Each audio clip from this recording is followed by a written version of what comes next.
말라기 1장 1절에서 14절까지 말씀을 살펴보도록 하겠습니다. 말라기는 나의 사자라는 뜻으로 소선지서의 마지막 12번째 책인 동시에 구약 성경의 마지막 책입니다. 말라기서의 정확한 연대를 알 수 없지만 포로기 이후 페르시아 시대를 배경으로 하고 있습니다. 포로 후기 유다 백성들 향해 이스라엘 향한 하나님의 사랑을 알리고 하나님께 돌아오도록 설득하기 위해 기록되었습니다. 1절은 표제입니다. 말라기의 표제는 여호와께서 말라기를 통해 이스라엘에게 견고하신 말씀입니다. 여호와께서 당시 이스라엘 사회의 종교적 부패와 사회적 타락을 목도하며 가슴을 치며 애통하던 한 사람 말라기를 부르셔서 하나님의 말씀을 전하는 도구로 사용하십니다. 경고라고 하는 표현은 무거운 짐이라고 하는 의미입니다. 말라기를 통해 선포된 여호와의 예언의 말씀이 당시 이스라엘 백성들의 죄를 지적하고 심판을 경고하는 메시지였기에 그들의 마음 깊은 곳에 내리누르는 무거운 말씀과 같은 짐이었을 것입니다. 2절에서 5절은 이스라엘을 사랑하시는 여호와입니다. 말라기서의 문체는 논쟁 형식입니다. 논쟁의 첫 번째 주제는 여호와의 사랑입니다. 하나님께서는 생생한 음성으로 내가 너희를 사랑하노라고 말씀합니다. 여기서 사랑이라는 단어는 원래 이성 간의 뜨거운 사랑을 묘사하는 단어입니다. 이스라엘에 대한 하나님의 사랑은 단순한 감정적 차원이 아니라 언약의 바탕을 둔 언약적 사랑입니다. 이스라엘 죄악으로 인해 바벨론 포로로 끌려간 후에도 그들을 긍휼히 여기시고 바사와 고레스의 마음을 크게 감동시키므로 돌아오게 하시고 돌아온 후에 성전이 완공되도록 역사하신 그러한 사랑입니다. 하나님이 이스라엘에 대해 진실한 사랑을 보이셨고 그 사랑의 증거는 이스라엘 역사 가운데 분명히 드러났습니다. 그러나 이스라엘은 하나님의 사랑의 근거와 방법에 의문을 제기하며 주께서 어떻게 우리를 사랑하셨나이까 라고 하며 논쟁을 시작합니다. 하나님께서 자신들을 어떠한 방법으로 사랑하셨는지 그 구체적인 방법을 물을 뿐 아니라 도대체 여호와께서 우리를 사랑하셨다고 하는데 그 근거가 어디에 있는지를 따지며 도발적인 질문을 던진 것입니다. 이에 하나님께서는 이스라엘 백성들을 사랑하신 증거를 구체적인 예를 들어 설명하십니다. 에서가 야곱의 형임에도 불구하고 야곱을 사랑하셨다라는 겁니다. 당시 장자를 가문의 후계자로 삼던 고대 관습을 깨뜨리고 야곱을 약속의 후손으로 삼으시고 그 야곱의 12아들들을 기반으로 하나님을 섬기는 거룩한 나라가 되게 하셨음을 지적합니다. 이스라엘은 어느 민족도 경험해보지 못한 하나님의 사랑을 받아 수많은 이적과 기적은 물론 하나님의 말씀을 들었습니다. 이스라엘 향한 하나님의 사랑은 당시 관습을 뛰어넘는 자신의 주권적 의지에 따른 무조건적인 사랑입니다.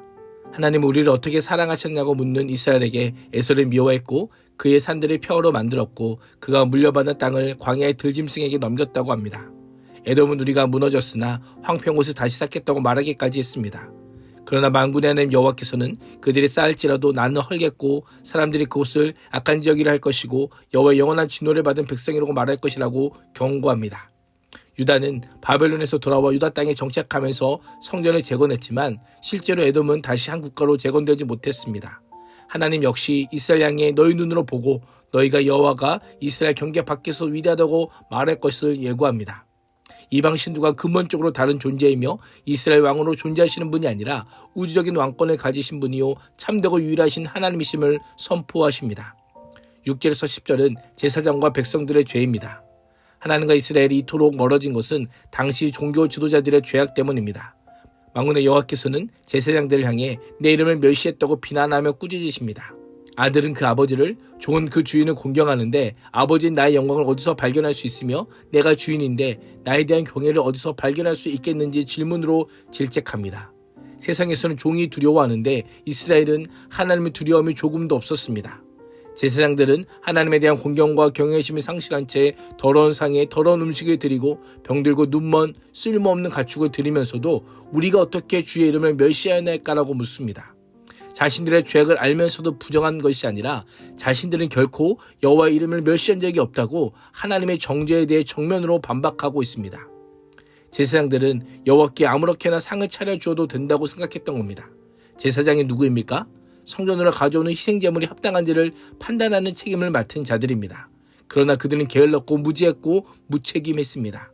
제사장들이 적법하지도 적절하지도 않은 제물을 드렸기에 하나님께서는 그것을 너희 총독에게 드려보라고 그가 기뻐하거나 받아주겠느냐라고 반문하며 책망합니다.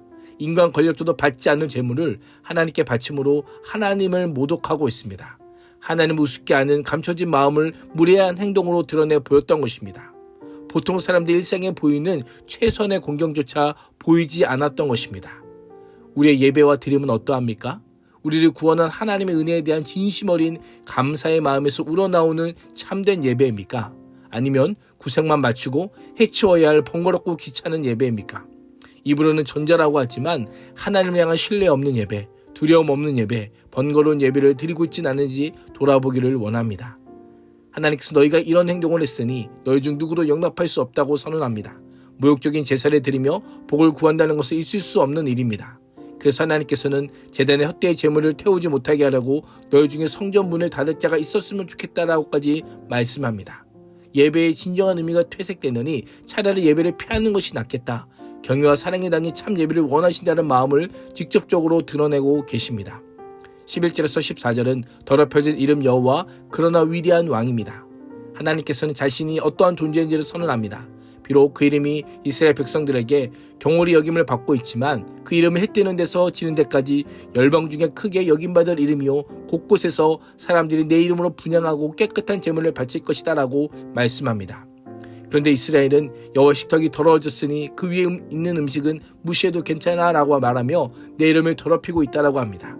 제사가 번거롭다고 코웃음치며 훔친 것, 병든 것을 가져와 제물로 바치고 있는데 내가 달갑게 받겠느냐라고 선언합니다. 마침내 하나님께서는 나는 위대한 왕이니 내 이름이 이방 민족 중에서 경외의 대상이 될 것이다 라고 선언합니다. 하나님께서는 하나님의 칭호 만군의 여호와를 강조하며 이스라엘은 하나님의 온 땅의 큰 임금이며 열방으로부터 경외받는 이름을 기억할 것을 명령하고 있습니다. 제사장들의 죄악이 하나님을 경외하지 못하면서 비롯되었음을 기억하며 오늘 하루도 하나님을 경외하며 나를 사랑하신 하나님의 사랑을 깊이 경험하는 복된 하루가 될 수 있기를 축복합니다. 기도하겠습니다. 하나님, 하나님의 경외함으로 예배를 드리는 예배자가 되게 하시고 예배를 통해 하나님을 우리 얼마나 사랑하시는지를 깨닫는 은혜를 허락하여 주옵소서. 예수님의 이름으로 기도합니다. 아멘.